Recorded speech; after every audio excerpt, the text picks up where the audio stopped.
মরণ থেকে যতই পালাও মরণ তোমায় নেবে ঘিরি, যদিও সুদূর আকাশ পানে লুকাও সেথা লাগিয়ে সিঁড়ি। মরণ থেকে যতই পালাও মরণ তোমায় নেবে ঘিরি, যদিও সুদূর আকাশ পানে লুকাও সেথা লাগিয়ে সিঁড়ি। নদী পথে নৌকা চালাও ও মাঝি ভাই, বেলা ডোবার আগে আমি ওপার উঠতে চাই। ডুবে গেলে ভেলার আর ওঠে না, ভেঙে গেলে মেলার আর জমে না। নদীরে কুল ভাঙে ও কুল গড়ে, নদীর কুল ভাঙে ও কুল গড়ে, এই তো রবের খেলা। সকাল বেলা ধনীর তুই ফকির সন্ধ্যা বেলা। অহংকার করবেন না, অহংকার মুক্ত আল্লাহ জীবন দান করুক, সকলে বলেন আমিন। আল্লাহ রাব্বুল আলামিন বলেন কোরআন মাজিদ থেকে, আল্লাহ রাব্বুল আলামিন বলেন কোরআনটা কোন পৃথিবীর জাদুঘরের কোন কালাম না, ওয়ালা বিকাউলি কাহিন। আল্লাহ রাব্বুল আলামিন বলেন ওমা হুয়া বিকাউলি শাইর। এ মানুষ জেনে নাও, এই কোরআনটা কোন শায়েরের কিতাব নয়, এই কোরআনটা কোন জাদুঘরের কালাম নয়, এই কোরআনটা কোন ধর্ম যাজকের কথা নয়। তুমি জেনে রাখো ইন্নাহু লাকাউলু রাসূলিন কারীম ফি কুওয়াতিন ইনদা দিল আরশি মাকিন মুতাইন সাম্মা আমিন। আল্লাহ তাআলা বলেন এই কোরআনটা জিবরিল আমিন দ্বারা প্রেরিত রাসূলের উপরে কোরআন দেওয়া হয়েছে। এটা হলো সরাসরি আল্লাহর কালাম। জোরে বলেন সুবহানাল্লাহ। সরাসরি আল্লাহর কালাম, এ কালামে কোনো ভেজাল নেই। যেদিন থেকে কোরআন আসতে শুরু করেছে সেদিন থেকে নিম্ন আকাশে সিকিউরিটি গার্ড এত কড়া হয়ে গেছে যে জিনগুলো, যে শয়তানগুলো ঊর্ধ্ব জগতে যেত, ওখান থেকে আল্লাহ আল্লাহর ফেরেশতার কি কথোপকথন হতো ওটা শুনে এসে পৃথিবীর জাদুকরদের কাছে বলে দিত। কিন্তু যেদিন থেকে কোরআন অবতীর্ণ হলো, যেদিন থেকে আমার নবী দুনিয়াতে এলেন, ওই দিন থেকে আল্লাহ তাআলা এমন কড়া নিরাপত্তা দিয়ে দিলেন, এমন কড়া সিকিউরিটি গার্ড লাগিয়ে দিলেন। আমার আল্লাহ তাআলা বলেন আজ থেকে কোন জিন, কোন শয়তান এই আসমানে কান থেকেও শুনতে পারবে না। জোরে বলেন সুবহানাল্লাহ। এত সহজ না, কারণ যদি ওই জায়গায় ওরা থাকতো তাহলে কোরআন যখন জিবরিল আমিন ফেরেশতা নিয়ে আসতেন নবীজির উপরে, তখন জিবরিল আমিনকে ওরা গ্রাস করত, ওরা ধরে ফেলতো, আর কোরআনের ভিতরে রদবদল করে মিথ্যা ঢুকিয়ে দিয়ে তারা তখন আমাদের নবীজির কাছে আনতো। এই জন্য করে কোরআনে যাতে ভেজাল না হয়, জাবুরে, তাওরাতে, ইনজিলে যেমন এখন সব তো আপনার আগের যে অরিজিনাল তাওরাত, জাবুর, ইনজিল তা তো আর নাই, সব ভেজালে ভরা, ভুলে ভরা। আল্লাহ সেটা কোরআনকে সেই জায়গা থেকে বাঁচিয়েছেন। জোরে বলেন সুবহানাল্লাহ। আল্লাহ রাব্বুল আলামিন বলেন যেই দিন কোরআন অবতীর্ণ হলো, কোরআন মাজিদ আল্লাহ তাআলা অবতীর্ণ করছেন, ওই দিন থেকে আর শয়তানরা আর ঊর্ধ্ব জগতে যেতে পারে না। ওয়াসসাফাতি সাফফা فالزاجرات زجرا فالتاليات ذكرا إن إلهكم لواحد رب السماوات والأرض। আল্লাহ রাব্বুল আলামিন সূরা সাফফাতের ভিতরে প্রায় 8-10টা আয়াতে আল্লাহ রাব্বুল আলামিন বলেন, এই ব্যাখ্যাগুলি ওখানেই আছে।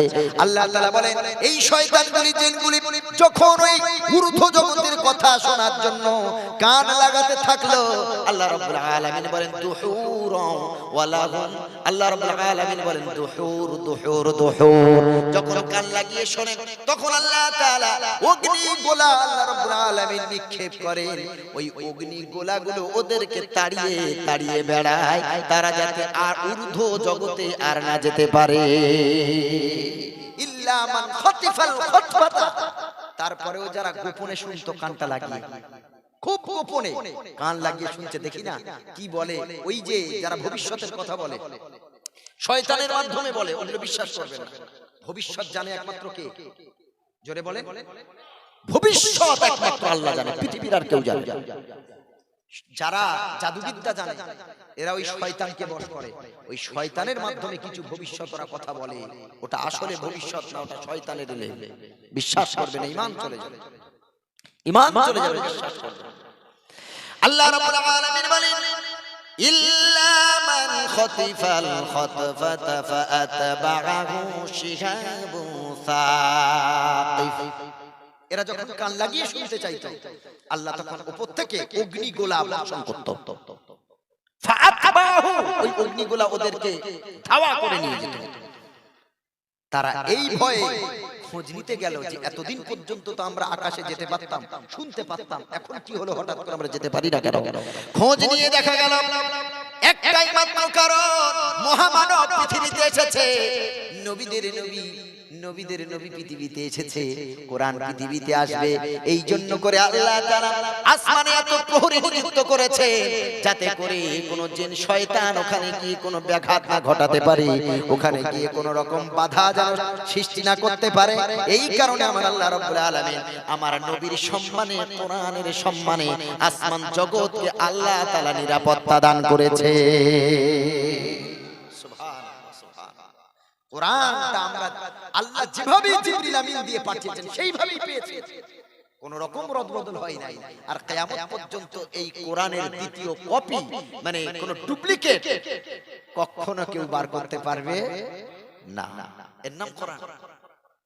ভাইরা আমরা নবী পেয়েছি অরিজিনাল, নবী পেয়েছি অরিজিনাল না ডুপ্লিকেট? সুবহানাল্লাহ, আমরা নবী পেয়েছি অরিজিনাল, কোরআনও পেয়েছি অরিজিনাল। আমাদের শ্রেষ্ঠ হলো নবী, আমাদের কিতাবও হলো শ্রেষ্ঠ। সুবহানাল্লাহ, চারটে তো আসমানি সবচেয়ে বড় কিতাব, 104 খানা কিতাব আল্লাহ তাআলা নবীদের উপরে দিয়েছেন, কিন্তু তার ভিতরে মাত্র 4টে সেরা। কটা সেরা? 104, 100 সেরা হলো না, হলো কটা? 4টে। এই 4টে হলো তাওরাত, জাবুর, ইনজিল, আর শেষে হলো আল কোরআন। আবার এই 4টের ভিতরে 3টেকে যদি এক পাল্লায় রাখা হয়, আল্লাহর কোরআনকে যদি আরেক পাল্লায় রাখা হয়, আমাদের কোরআনটা হবে সবথেকে শ্রেষ্ঠ। সুবহানাল্লাহ, সুবহানাল্লাহ। আল্লাহ আমাদের নবী দিয়েছেন শ্রেষ্ঠ, ধর্ম দিয়েছেন শ্রেষ্ঠ, কোরআন দিয়েছেন শ্রেষ্ঠ, আর কি পাই আমরা? সব শ্রেষ্ঠ পেয়েছি তো এই জন্য ধর্মের মূল্যায়ন করি না, সবই তো শ্রেষ্ঠ পেয়েছি ওই জন্য আমরা ধর্মের মূল্যায়ন করি না। অথচ এই ধর্ম আমাদের কাছে পৌঁছাতে গিয়ে কত সাহাবীদের রক্ত ঝরেছে, প্রাণ গিয়েছে, শহীদ হয়েছে, আমার নবীর দাঁত শহীদ হয়েছে, আমার নবীর কপালে রক্ত ঝরেছে। এই ইসলাম ধর্মটা আমাদের পর্যন্ত পৌঁছাতে গিয়ে এই রকম শত সহস্র জীবন চলে গেছে। এত সহজ আমরা ইসলাম পাই। ভাইরা আল্লাহ রাব্বুল আলামিনের রাসূল কোরআনের উপরে ডিপেন্ড করে শুধু কোরআনের বর্ণনা করতে থাকলেন। কাফেররা চিন্তা করলো যে আমরা যদি কাফেরদের নেতা হয়ে মুহাম্মাদের কোরআনে যদি আকৃষ্ট হয়ে যাই, তাহলে আমাদের যারা প্রজারা আছে, আমাদের যারা অনুসারী আছে, তারা আরো কুই হয়ে যাবে, আল্লাহ ছাড়া কেউ জানে না। বিদেশ থেকে সব হজ করতে আসছে, আমার দয়ার নবী মুহাম্মদুর রাসূলুল্লাহ সাল্লাল্লাহু আলাইহি ওয়াসাল্লাম কাবা ঘরের হেলান দিয়ে বাইরে নবীজি কোরআন তেলাওয়াত করছেন। এমন সময় আর প্রত্যেকটা মোড়ে মোড়ে কাফেরদের নেতাগুলো দাঁড়িয়ে গেছে, যে কোন জায়গা থেকে বিদেশ যারা হজ যাত্রী আছে তারা যেন কোনো রাস্তা থেকে ঢুকতে না পারে, সব মোড়ে দাঁড়িয়ে গেছে কাফেররা, যে ওরা ঢুকবে, হজ করবে, বাধা নেই, কিন্তু ওরা আসবে আর ওদের কানে কানে বলে দিও হজ করো, সব ঠিক আছে, কাবা ঘরে যে লোকটা হেলান দিয়ে বসে আছে ওর কাছে যেও না, ও হলো জাদুঘর, ওর কাছে যদি যাও ওর জাদুর প্রভাবে প্রভাবিত হয়ে যাবে, আক্রান্ত হয়ে যাবে, এফেক্টেড হয়ে যাবে, বলে ওর কাছে যাবি না, বাকি সব কাজ কর। এখন মানুষের একটা চিরাচরিত স্বভাব হলো, মানুষের একটা অভ্যাস হলো, যেটাকে নিষেধ করা হয় সেটা আরো বেশি করে করে, এটা মানুষের স্বভাব। দেখবেন যাদের সুগার আছে আলু খাওয়া নিষেধ, কিন্তু আলুর প্রতি ওর এক টান বেশি। মিষ্টি খাওয়া নিষেধ, মিষ্টির প্রতি টান বেশি।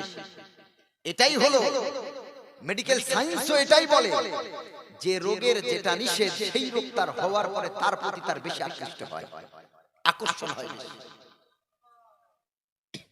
বুঝেছেন? এখন নবীজির ব্যাপারে বলা হলো খবরদার ওই মুহাম্মদের কাছে যাবি না, ও বড় জাদুঘর।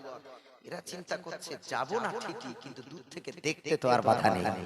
বলে ও পাগল, উস্কো খুস্কো চুল, পাগলের কাছে যাবি না, পাগলের প্রলাপ বকায় তোরা আকৃষ্ট হয়ে যেতে পারিস, খবরদার যাস না। যারা বিদেশ থেকে হজ করতে এসেছে দূর থেকে দেখে মনে করছে এই লোকটার এত সুন্দর দেখতে, কি সুন্দর দাড়ি, কি সুন্দর চুল, কি সুন্দর গোলাপের পাপড়ির মতো চোখের তার ভুরু, সুবহানাল্লাহ, কি সুন্দর তার চুলটা একটু কোকড়ানো কোকড়ানো, কি সুন্দর তার গলা বুক থেকে নাভি পর্যন্ত লোমের লম্বা রেখা, কি সুন্দর তার দেখতে, কি সুন্দর তার নাকের ছিদ্রগুলো ছোট ছোট, তার নাকটা একটু ছিল উঁচু। আহা, এই মানুষটা কি করে পাগল হতে পারে? পাগল তো এত সুন্দর থাকতে পারে না, যে পাগল হয় সে কোনোদিন সুন্দর পরিষ্কার পরিচ্ছন্ন থাকতে পারে না। ওরা তো শুনে অবাক, যাকে পাগল বলছে এর মতো সুন্দর তো আর দ্বিতীয় দেখেনি। সুবহানাল্লাহ, সুন্দর বানিয়েছেন কে? আল্লাহ। নবীর মুখের দিকে তাকালে হৃদয়ে খবর হয়ে যায়, নবীর চেহারার দিকে তাকালে অন্তরে খবর হয়ে যায়। ভাইরা আমার, আল্লাহর নবী সাল্লাল্লাহু আলাইহি ওয়াসাল্লাম একদিন আয়েশাকে বলছেন, আয়েশা তুমি তো শুনেছো ইউসুফ নবী সুন্দর দেখতে ছিল। ইউসুফ নবী এত সুন্দর, আল্লাহ তাকে রূপ দিয়েছিলেন। ইউসুফ নবী আলাইহিস সালাম হেঁটে যাচ্ছেন, আসার কথা বলা হলো। জুলেখা বলল এসব সব নারীদের হাতে ফল দেওয়া হলো, আর সব নারীদের হাতে একটা করে ছুরি দেওয়া হলো। বলো সব ফল কাটতে শুরু করো। ইউসুফ নবী সামনে থেকে ছেড়ে দেওয়া হলো। ইউসুফ নবী হেঁটে যায়, সব নারীরা ইউসুফ নবী আলাইহিস সালামের দিকে তাকায়।